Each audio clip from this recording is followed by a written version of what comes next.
Okay, so the last few problems in the 9.5 online assignment is solving using the quadratic formula.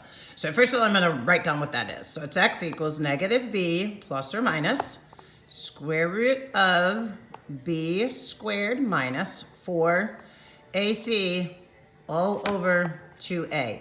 And the reason I put that in parentheses is because this b value can be negative, and that can kind of ruin things if you're not careful with that.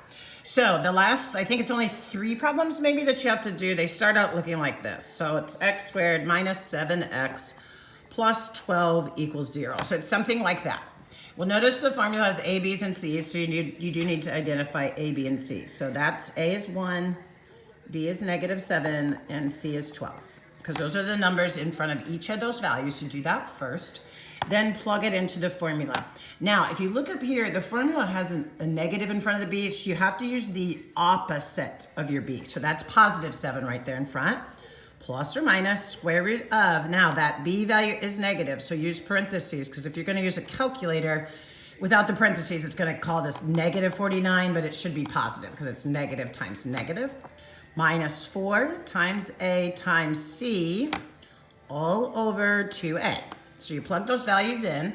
Now you could just type in the math under here in your calculator, but I'm going to do it by hand just in case you're not using a calculator. So it's 7 plus or minus negative 7 times negative 7 is 49. And then 4 times 1 times 12, that's 48. And then that's all over 2. So what I get here is I have 7 plus or minus the square root of 1 over 2. Oh, geez.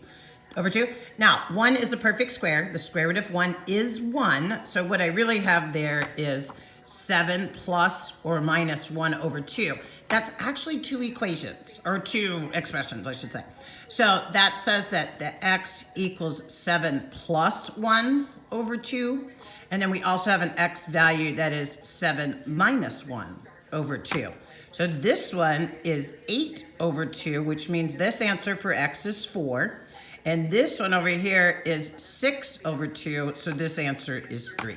And so then you just click those answers in the Big Ideas program. So hopefully that makes a little more sense. Good luck with that. Let me know if you need anything else, but you've done a great job. Thanks. Bye.